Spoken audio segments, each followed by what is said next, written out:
Matinding pagulan din ang naranasan sa iba pang bahagi ng Luzon dulot ng hanging habagat at low pressure area ng ay Bagyong Bising. Sa La Trinidad, Benguet, 4 na oras binaha ang isang kalsada na katabi lang ng Strawberry Fields.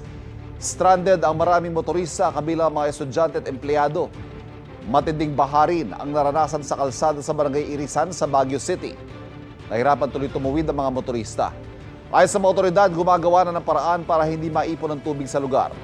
Inulan din ang ilang lugar sa Lawag, Ilocos Norte. Bahagyang tumaas ang water level sa Pansan River. Ang mga magsasaka naman sinamantalang pagtatanim ng palay. Malakas sa ulan din ang naranasan sa South Luzon Expressway kahapon sa bahagi ng Mamplasan. Kapuso, huwag magpapahuli sa latest news and updates. Mag-iuna ka sa balita at mag-subscribe sa YouTube channel ng GMA Integrated News.